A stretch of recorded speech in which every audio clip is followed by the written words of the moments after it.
I watched my mother adjust her blouse in the church bathroom mirror, practicing her smile. The same smile she'd used on every single boyfriend I'd ever brought home. The recording device in my purse was still warm from her confession 20 minutes earlier. She had no idea I'd just destroyed her entire life. I'm Maya, and by the time you finish this story, you'll understand why I showed up at my own mother's church leadership meeting with evidence that would make her wish she'd never been born. It started when I was 19. His name was David. We'd been dating for 4 months, my first serious relationship. He was pre-med, played guitar, made my friends jealous. I brought him home for Easter dinner because my mother had been begging to meet him. "You never bring anyone around, Maya. Are you ashamed of your family?" So I brought David. The dinner went perfectly. Mom wore her cream-colored dress, the one that made her look 10 years younger. She laughed at David's jokes, asked about his studies, touched his arm when she spoke. I remember feeling proud. My mom liked my boyfriend. David left at 9 p.m., kissed me goodnight at the door. He texted me at 11:47 p.m. "Can we talk tomorrow? Something came up." I found out 3 weeks later from his roommate. David had gone back to my mother's house that same night. She'd called him, said she'd left something in his car. Could he swing by? He did. She answered the door in a robe. I confronted her in the kitchen while she was preparing for her women's Bible study group. "David said you came on to him," I said, my voice shaking. "He said you—" "That boy is lying to cover his own guilt," she cut me off, not even looking up from her banana bread. "He tried to kiss me, Maya. I was being polite all evening and he misread it. I didn't want to tell you because I knew it would hurt you." She touched my shoulder. "Honey, if he's already trying to blame others for his behavior, he wasn't the one." I believed her. God help me, I believed her. 2 years later, I met Marcus at a coffee shop near campus. He was different, quiet, thoughtful, studying architecture. We dated for 7 months before I brought him home for Thanksgiving. Same cream-colored dress, same touches on the arm, same laughter. Marcus broke up with me over text on December 3rd. "I can't do this anymore. I'm sorry." I called him 17 times. He didn't answer.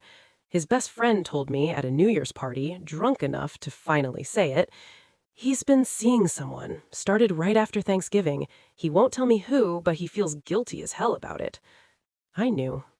I drove to my mother's house at 2 a.m., let myself in with my old key, found Marcus's watch on her nightstand, the one with the cracked face he refused to replace. She was at a church retreat. I took the watch, left it on her pillow with a note, "I know." When she came home, she called me crying. "Maya, this is a misunderstanding. He came over upset about you two fighting." We weren't fighting. "And he was vulnerable, and I was trying to comfort him, and things got confused. He initiated everything. I'm the victim here." The victim. She said it with her hand on her Bible. I stopped bringing boyfriends home. For 3 years, I kept my relationships completely separate from my family. I'd make excuses. "He's busy, he's out of town, it's too soon." But my mother was the church secretary by then. She had access to everything: the member directory, the volunteer schedules, the young adult group rosters. Tyler and I met at a church picnic. Not her church, a different one across town. He was helping his sister with the kids' games. We started talking, started dating. I thought I was safe.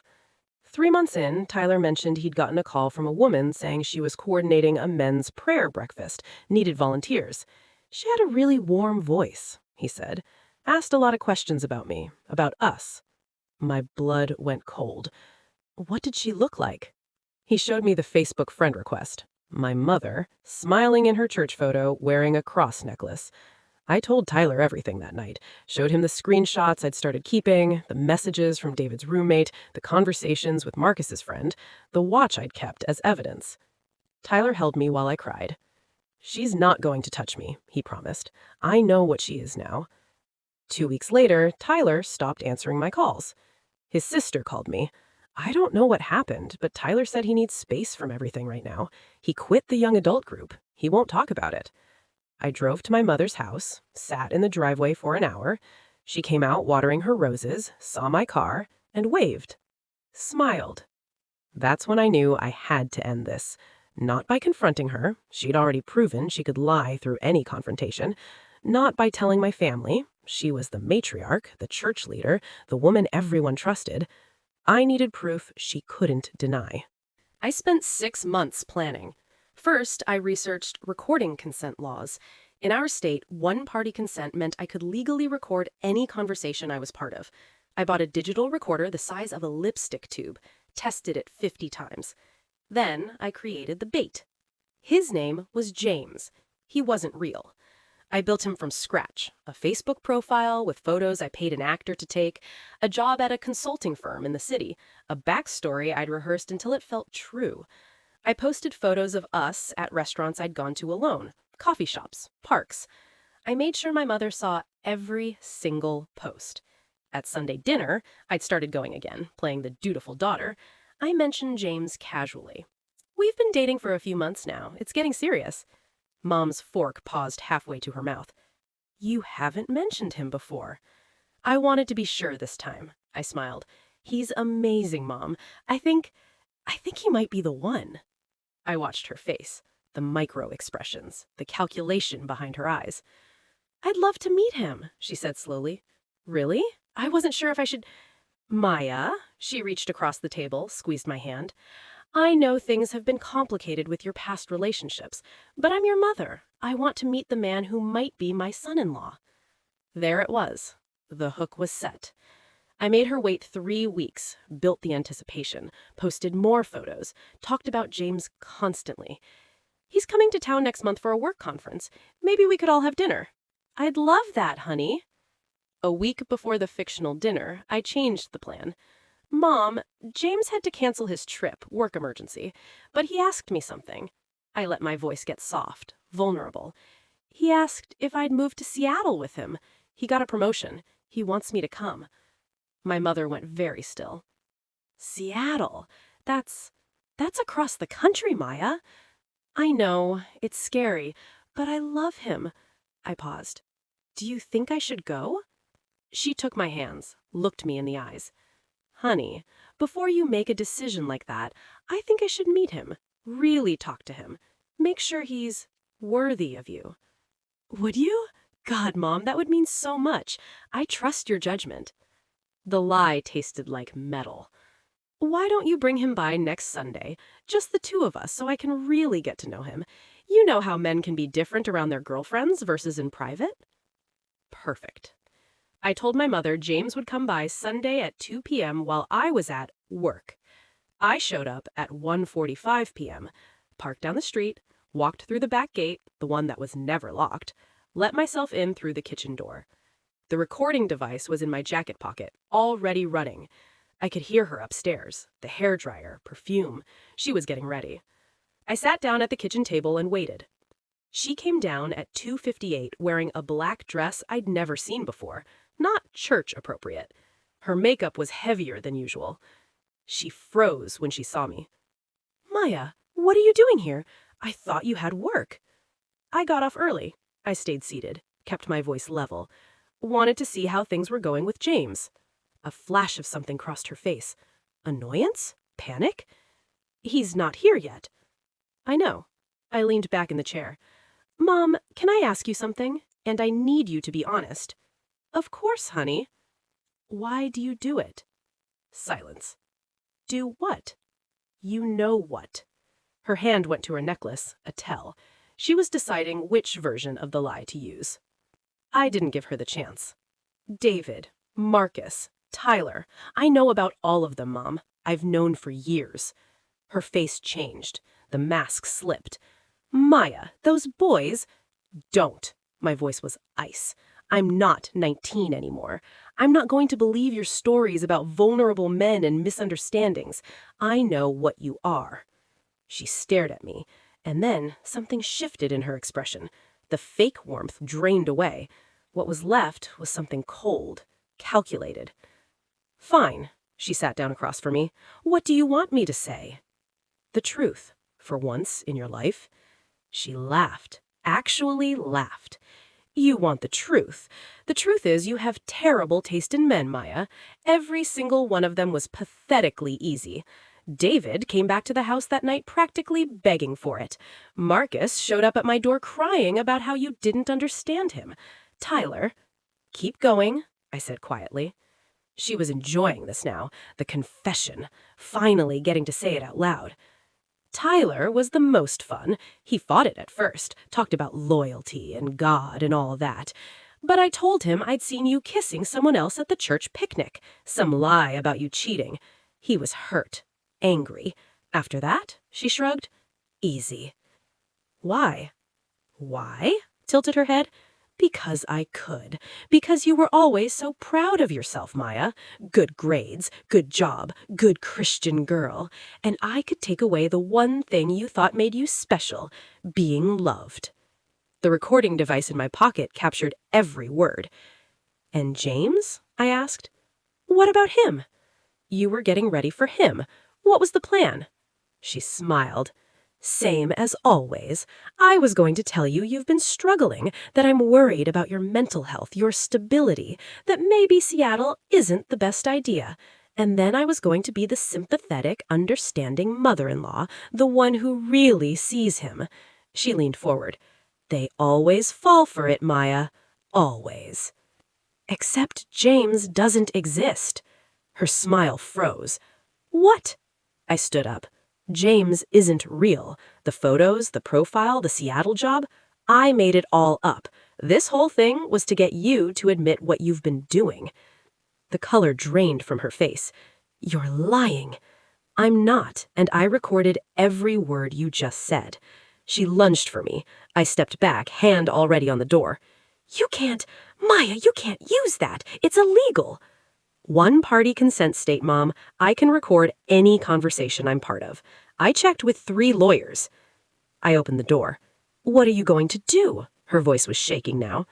I'm going to make sure everyone knows what you really are. The church leadership met every first Tuesday of the month. I showed out at 7 p.m. with a folder and a laptop. My mother was already there, sitting at the head of the table in her role as secretary. When she saw me, her face went white. Maya, what are you... I need to address the leadership. I looked at Pastor Richard. It's about my mother's conduct and her position in this church. Silence. This is highly irregular, Pastor Richard said slowly. I have evidence of behavior that violates the church's moral code and her role as a leader, evidence she's been using her position to access personal information about church members for predatory purposes. Silence. That's a serious accusation, Richard said slowly. I have recordings, testimony, documentation going back 6 years. My mother stood up. She's lying. She's having a mental health crisis. And... Play the recording, I said, opening my laptop. Let them decide. I played it. All of it. Her confession, her laughter, her description of how she manipulated Tyler, Marcus, David, how she planned to manipulate James, how she used church information to access my boyfriends. When it finished, no one spoke. Pastor Richard was staring at my mother like he'd never seen her before. Elder Matthews, whose daughter was in the young adult group, looked sick. Diane, Richard said quietly, is this true? My mother's mask was completely gone now. Those men came on to me. She's twisting. You said, quote, they were pathetically easy, end quote. You said you did it to take away the one thing that made you feel special, being loved. Which part of that is twisted? She had no answer. I'm resigning from all church positions effective immediately, I said. But if she remains in any leadership capacity, or if she has access to any member information, I'm filing a civil suit for stalking and emotional abuse. And I'm sending this recording to every member of this congregation. That's blackmail, my mother shouted. No, Pastor Richard said, his voice hollow. That's accountability. He turned to my mother. Diane, I'm suspending you from all church activities pending a formal investigation. You're to have no contact with Maya or any members of the young adult ministry. My mother looked around the table, saw no allies. She grabbed her purse and left. I heard her crying in the parking lot, but I didn't follow. I'd cried for 6 years. It was her turn. 2 weeks later, I got served with papers. My mother was suing me for defamation, emotional distress, and unlawful recording. Her lawyer was expensive. She'd pulled money from somewhere, probably the joint account with Richard, her husband of 3 years. My stepfather, the man she married after my father died when I was 15. I hired a lawyer using money I'd saved for a house down payment. She has no case, my lawyer said after reviewing everything. The recording is legal. Truth is an absolute defense against defamation. And emotional distress? She admitted on tape to 6 years of predatory behavior. So why is she doing this? She's desperate. She's lost her church community, her reputation. This lawsuit is all she has left, the ability to hurt you financially and emotionally. But my mother didn't know about Richard. Richard, my stepfather, had heard the recordings, not from me, from Pastor Richard, who felt he had a moral obligation to inform the spouse. Richard called me 3 weeks into the lawsuit. Maya, I need you to know, I had no idea, none. If I had known what she was doing to you, to those young men, it's not your fault. I'm filing for divorce, he said, and I'm willing to testify on your behalf if this goes to trial, about her behavior, her manipulation, things I dismissed as paranoia before but now make sense. Richard, you don't have to. Yes, I do. She made me complicit by keeping me in the dark. I won't let her hurt you anymore. With Richard's testimony and financial withdrawal, my mother's lawsuit collapsed. She dropped it 6 weeks later. But I wasn't done. I met Alex at a support group for people recovering from parental abuse. He'd been through his own nightmare with his father. We understood each other in ways I didn't think were possible. We dated for a year, moved in together, got engaged on a beach in Oregon where no one knew us and no one could interfere. I didn't invite my mother to the wedding. I sent her an invitation to a fake date 2 weeks after the real one, let her think she was excluded, then uninvited. A small cruelty, but I'd earned it. The wedding was perfect. Small, 50 people who actually loved us. We were halfway through the reception when I saw her, my mother, standing at the entrance to the venue in a white dress, not quite wedding white, but close enough to make a statement. Security moved toward her, but I held up my hand. Let her in. Alex looked at me. Are you sure? Yeah, I was. I want her to see this. She walked across the floor like she owned it. Makeup perfect, hair perfect, the mask back in place. Maya, sweetheart, I know I wasn't invited, but I couldn't miss my daughter's wedding. We're family. Everyone was watching now. I've been in therapy, her voice carrying, working on myself. I wanted to apologize in front of everyone for my past mistakes and to ask for your forgiveness. It was a performance, a calculated play for sympathy in front of witnesses. I walked to the DJ booth, plugged in my phone. Actually, Mom, I'm glad you're here. I wanted everyone to hear something. I played the recording, the entire recording. Her voice filled the reception hall, her confession, her laughter, her cruel description of why she destroyed my relationships, because I could. I watched my mother's face as her own words condemned her. When it finished, the silence was deafening. That's my apology, the truth, finally heard by everyone. My mother looked around, at the faces of my friends, Alex's family, the guests who'd heard everything. No sympathy, no allies. You vindictive little, she started. Leave, Alex said, stepping beside me. Now. Security escorted her out. She was screaming in the parking lot, but inside, someone turned the music back on. We danced. 3 months after the wedding, I got a letter. It was from Marcus, the second boyfriend she'd stolen. I heard about what happened at your wedding. A mutual friend sent me an article. I wanted you to know I'm sorry. I was young and stupid, and she manipulated me in ways I didn't understand at the time. What she did to you, to all of us, was predatory. I'm in therapy now, trying to understand how I let it happen. I hope you're healing too. I wrote back. We met for coffee. He told me about the guilt he'd carried for years, the shame, how he'd avoided relationships because he didn't trust himself anymore. I told him about the recording, the lawsuit, the wedding. Did it help, exposing her like that? Yeah, I said, and I meant it. It gave me my power back. We talked for 2 hours, exchanged numbers, promised to stay in touch. When I got home, Alex was cooking dinner. How'd it go? Good. Really good. I wrapped my arms around him from behind. I think I'm finally done carrying her poison. Yeah? Yeah. That night, I deleted the recording from my phone. I didn't need it anymore. My mother sends me cards sometimes. Birthdays, holidays. They all say the same thing. I'm sorry. I love you. Please call. I don't read them anymore. Alex throws them away. She's not welcome in my life. Not now, not ever. But here's the thing I learned. The thing that took years of therapy to understand. Her brokenness was never my fault, and healing from it was never about making her pay. It was about refusing to let her define me. I'm Maya. I'm married to a man who sees all of me and loves me anyway. I have friends who would go to war for me, and I have a voice my mother couldn't silence, no matter how hard she tried. That's the ending she couldn't take away. If you're going through something similar, if someone you trusted has betrayed you in ways that feel too big to survive, I want you to know something. You will survive this. It won't look the way you think. It won't be clean or easy or fair, but you will survive. And one day, you'll realize they don't control your story anymore. You do.